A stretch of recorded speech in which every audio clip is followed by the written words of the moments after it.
오늘 이 말씀은요, 이제 우리가 신앙생활을 하면서 이 땅을 살아가면서 하나님께서 우리에게 주신 어떤 배역이 있다는 거예요.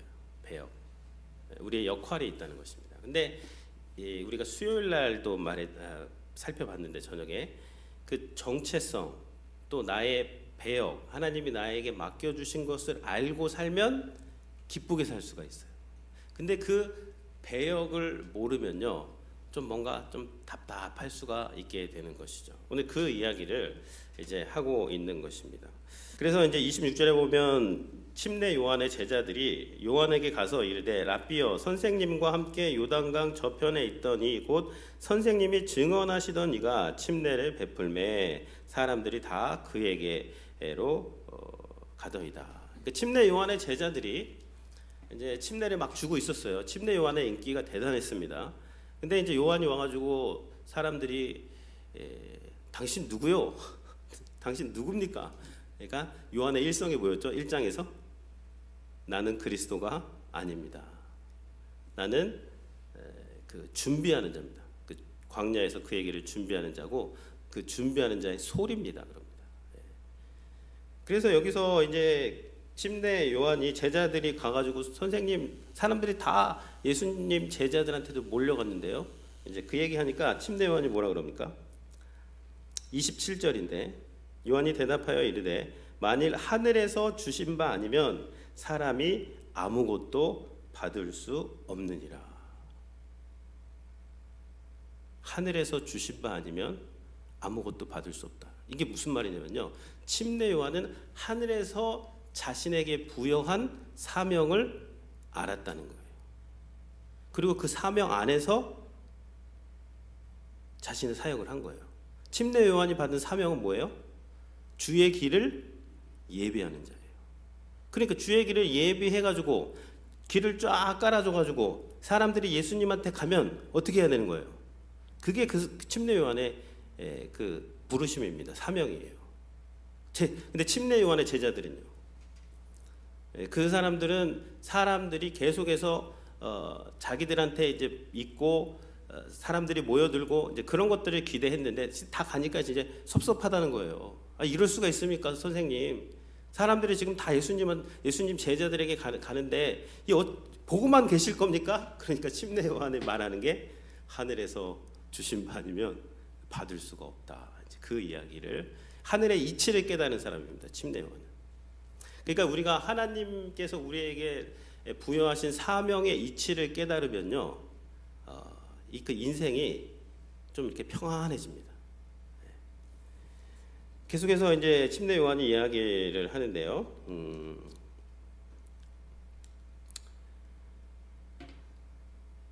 몇 절입니까? 27절 봤죠? 28절에 보면 내가 말한 바 나는 그리스도가 아니요 그의 앞에 보내심을 받은 자라고 한 것을 증언할 자는 너희니라. 야, 너희들 여태까지 나한테 뭐 배운 거니? 나는 그리스도가 아니라 그랬잖아. 나는 그의 앞에 보내심을 받은 자로서 소리에 불과하다.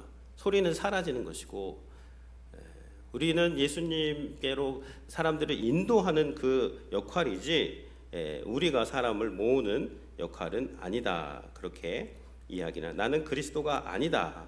그러면 우리는 그리스도가 아닙니다. 그러니까 여기서 아까 제가 배역을 말씀드렸는데요, 우리가 인생을 살면서 주인공이라기보다는 조연을 하는 사람들이에요.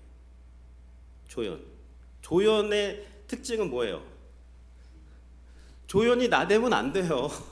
그러면 주인공이, 그 조연이 아무리 뛰어나도 조연은요, 주인공을 이렇게 빛나게 해준 사람이 조연이에요. 그 사람이 진짜 잘하는 사람입니다.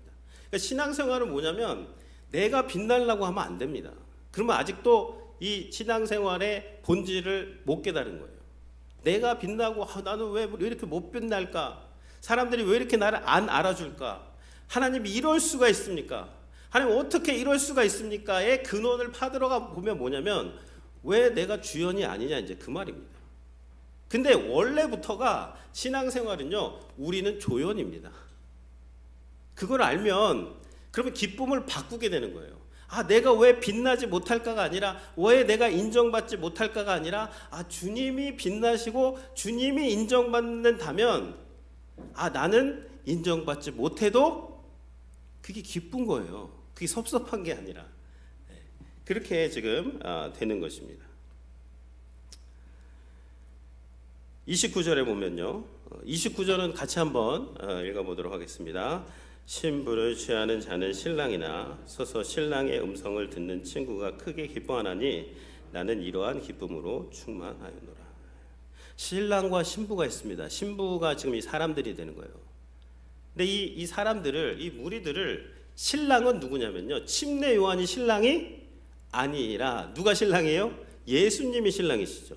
그러면 무리들을 예수님께로 인도하는 사람이 누구냐면 신랑의 친구가 됩니다. 이 쇼시벤이라는 사람인데요, 그 유대 결혼을 성사시키는 중간에서 일을 하는 사람이 있어요. 이제 이 사람의 역할은 뭐냐면 이 모든 것을 다 그 결혼 혼례를 준비하면서 그 신부가 잘 신랑에게로 인도돼 가지고 신랑과 신부가 이제 만날 때 신랑의 음성이 들립니다. 뭐 신부가 온다, 뭐 혹은 잔치가 이제 결혼 잔치가 시작됩니다. 뭐 신부를 맞아들인다. 이러한 신랑의 음성을 딱 듣게 될 때에 이 쇼시베는요, 신부가 신랑에게 갈 때 그 모든 것을 준비하면서 그 신랑의 음성을 듣고 야 이제 되었다 그러고 사라지는 사람이 쇼시벤이 되는 거예요. 그게 신랑의 친구입니다. 근데요, 많은 크리스찬들이 자기가 신랑인 줄, 나는 신랑 친구인데 내가 신랑이 돼가지고 사람들을 다 나한테로 막 인도하려고 그러는 거예요. 목회자도 마찬가지입니다. 성도님들 마찬가지고, 무슨 교회 일을 하면서 뭐를 할 때 나는 내가 신랑이 아닙니다. 신랑은 예수 그리스도고, 우리가 하는 모든 일은 사람들을 예수 그리스도께 인도하는 역할. 그러니까 내가 드러나면 안 돼요.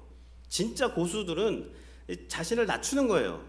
그 C.S. 루이스가 이런 말을 했는데, 겸손은 나를 낮추는 것이 아니라 나를 덜 생각하는 것이다. 나를 낮추려고 하는 거 이 자체도 어떻게 보면 교만이라는 거예요. 왜냐면 그 중심에 뭐가 있죠? 내가 있잖아요. 난 낮아져야 돼. 난 낮아져야 돼. 나밖에 없어. 근데 진짜 겸손한 사람은 어떤 사람이냐면요, 내가 사라져 버렸어. 그냥 그리스도에 몰입해가지고. 설교자들도요, 진짜 설교 잘하는 사람들은요, 설교 잘해야지 이런 마음이 없어요.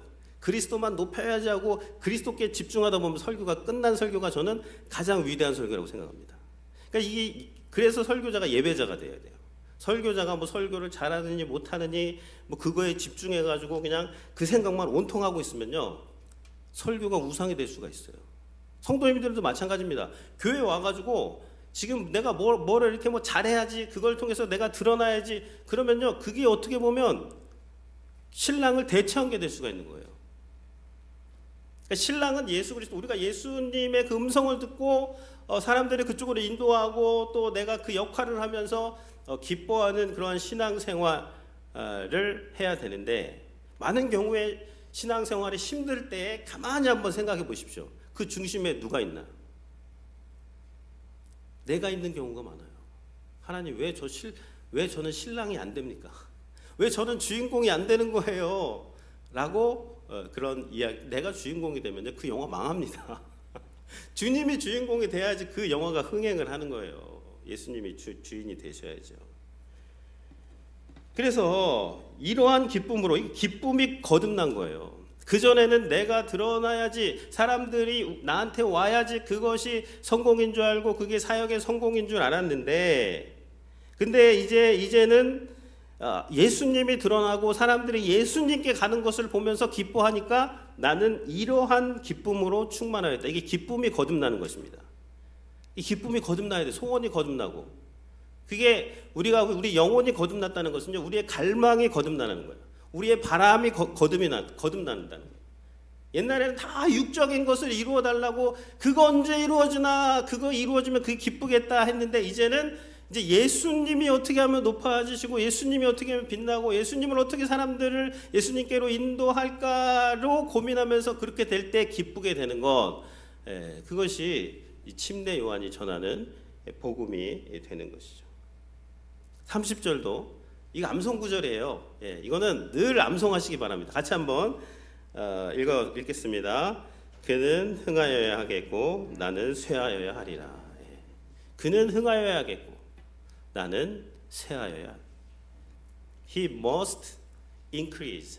주님은 반드시 흥하여야 하겠고 I must decrease. 나는 반드시 쇠하여야 된다. 이 쇠하여야 된다는 게 무슨 말이에요?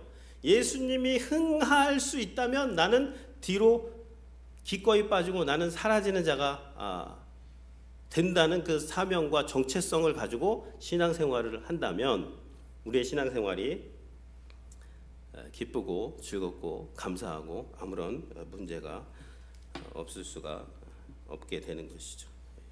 그러니까 교회도요, 진짜 훌륭한 목회자는요, 목회자가 있는 듯 없는 듯 해야 돼. 목회자가 카리스마가 있어가지고 그냥 목회자가 한마디 하면 그냥 교회가 막 파파박 돌아가고, 물론 그런 것도 좋지만, 근데 그렇게 되면 약간 위험해요. 왜죠? 주님이 흥해야 되는데 목회자나 어떠한 어떤 안수 집사님이나 어떠한 특정한 성도가 막 교회에서 높아지고 상당히 위험한 겁니다. 그거. 그러니까 다 디크리즈 돼야 돼.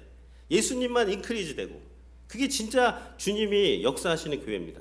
그러니까 우리는요 늘 무슨 준비를 해야 되냐면 주님만 높아지시고 나는 작아져야 됩니다. 이게 문제 해결의 근원이라니까요. 다른 데 가서 답 찾지 마세요. 답 없습니다. 우리가 여기에 있고 여기에 살고 여기서 예배하고 지금까지 여기 삶을 하나님께서 주신 이유는요, 주님이 높아지는 그 일을 위해서 여기에 두신 거예요.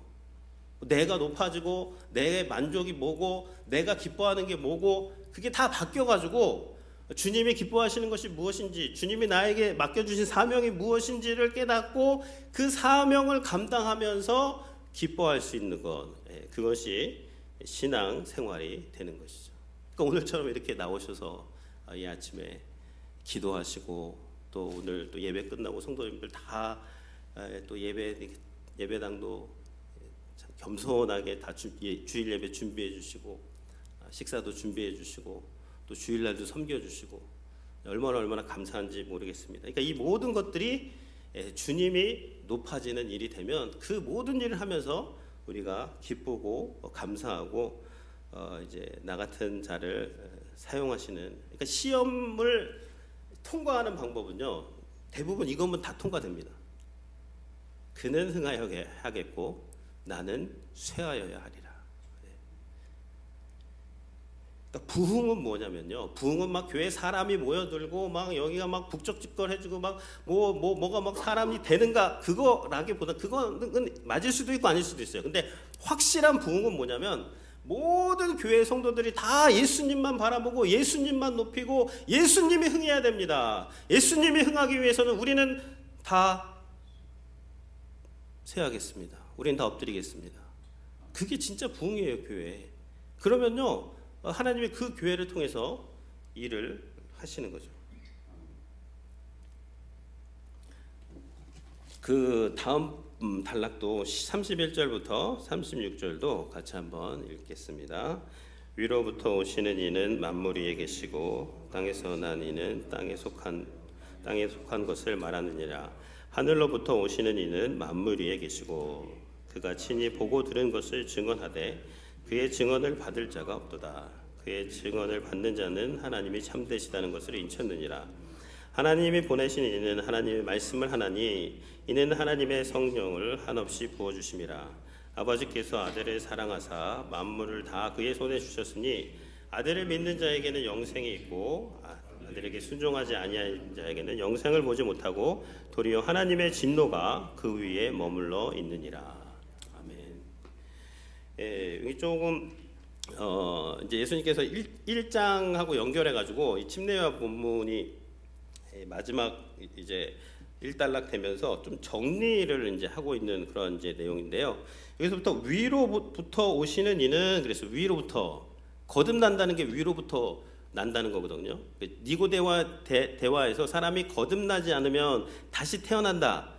이게 다시라는 말도 있지만 위로부터라는 말도 있다 그랬는데 있습니다. 31절에 위로부터 오시는 이는 만물 위에 계시고 땅에서 난 이는 땅에 속하여 땅에 속한 것을 말하느니라.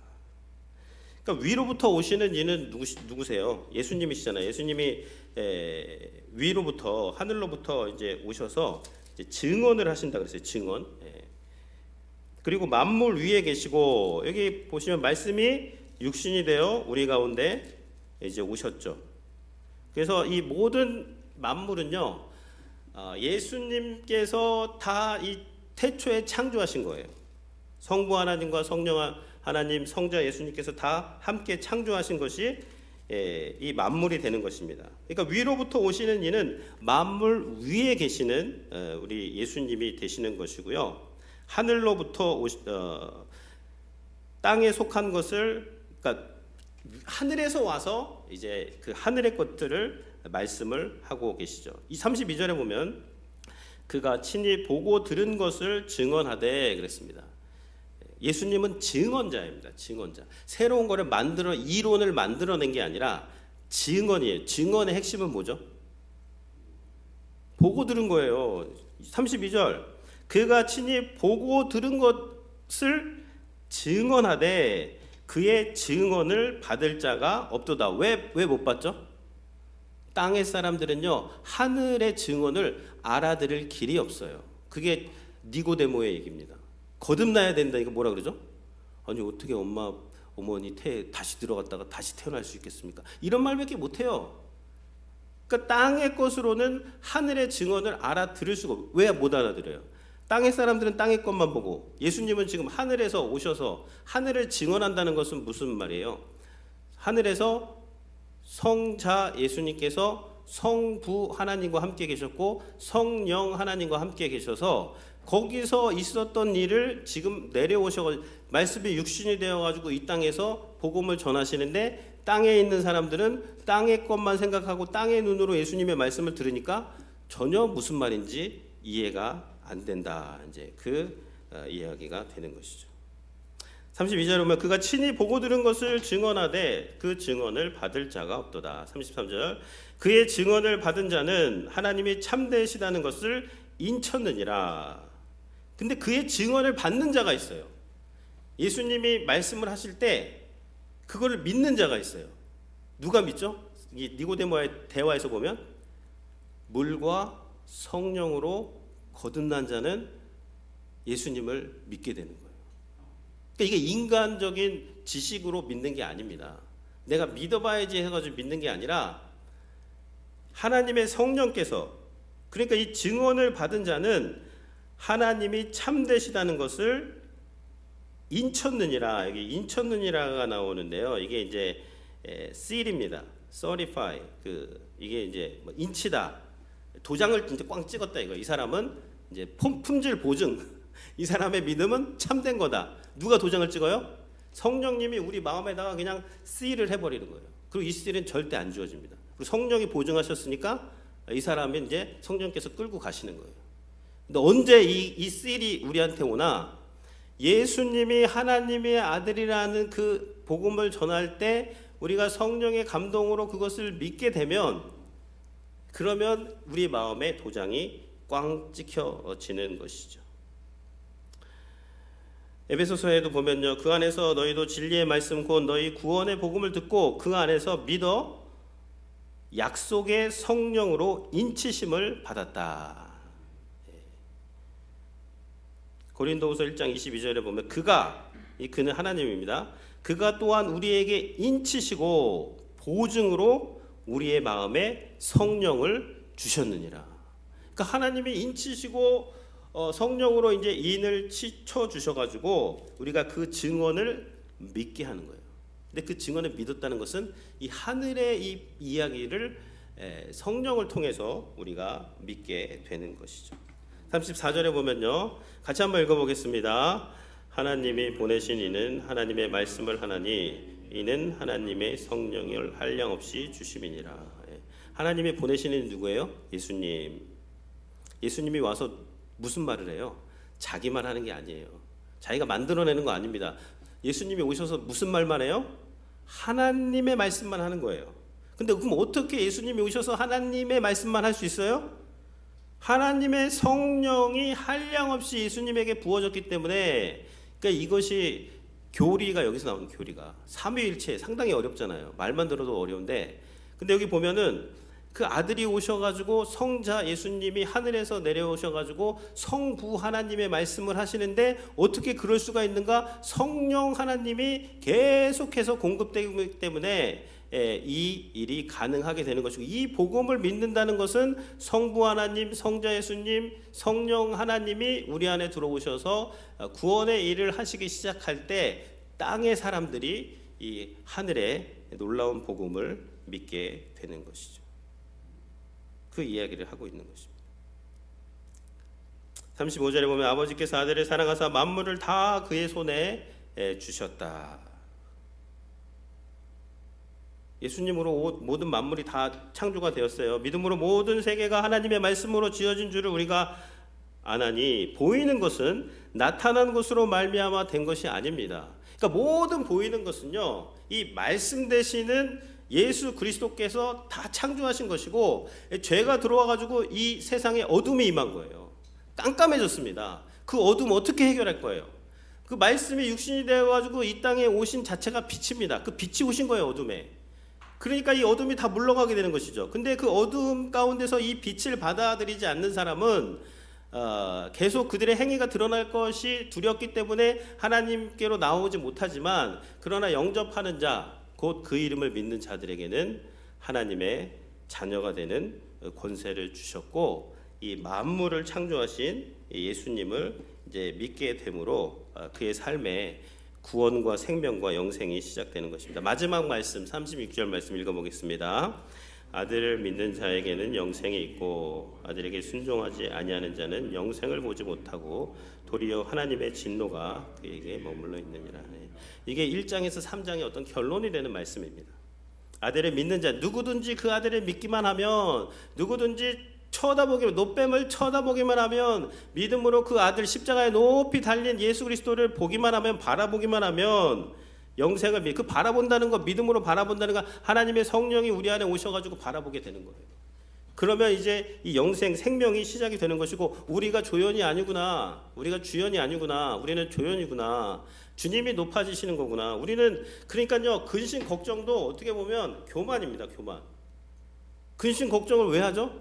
지금 내가 이거 어떻게 해야 되는가, 그거잖아요, 결국. 근데 주님이 주님 되시면 우리는 좀 옆에서 가만히 있으면 돼요. 주님이 말씀하시는 거 순종하고, 주님께서 어떻게 하시는가 한번 보고, 내가 다 이걸 처리해가지고 내가 주인공이 되는 게 인생이 아닙니다. 그렇게 되면요, 인생이 피곤해요.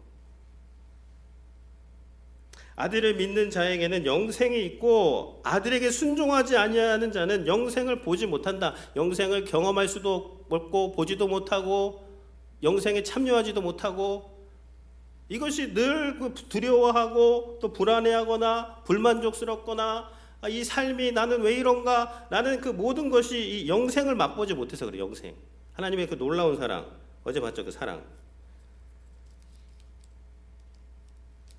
영생을 보지 못하고 도리어 하나님의 진노가 그 위에 머물러 있게 된다.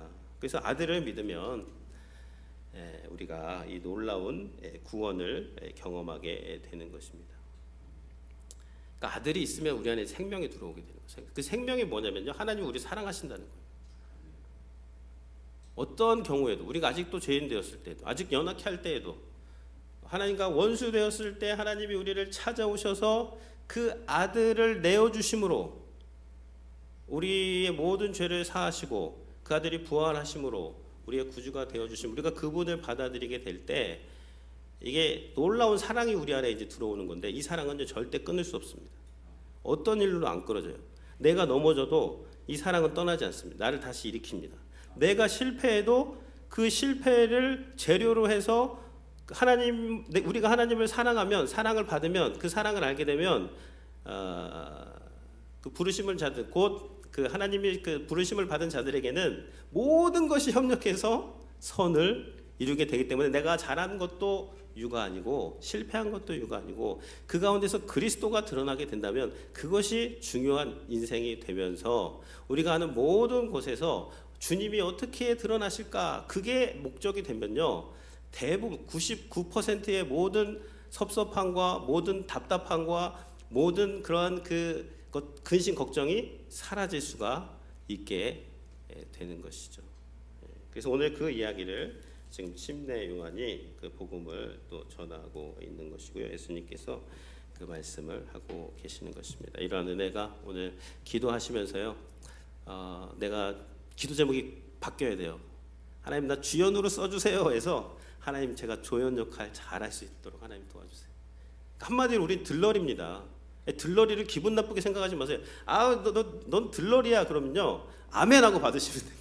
몰랐어 나 들러리였어. 그렇게 하시면 돼요.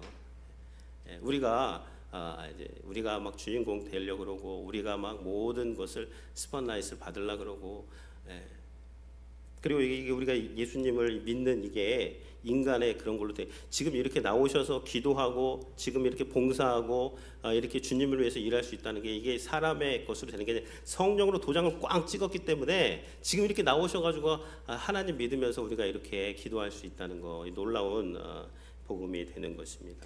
그래서 오늘 기도하시면서 이러한 기도 제목 가지고 함께 기도하시고 내일 또 예배를 위해서 내일 제자 훈련을 위해서도 기도해 주시고요.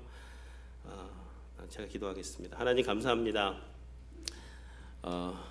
저희들을 너무나 사랑하여 주셔서 독생자를 보내주시고 하나님 예수님을 믿는 자는 누구든지 다 구원을 받고 또 생명을 받고 영생을 받는 놀라운 복음을 허락하여 주신 것 주님 감사를 드립니다.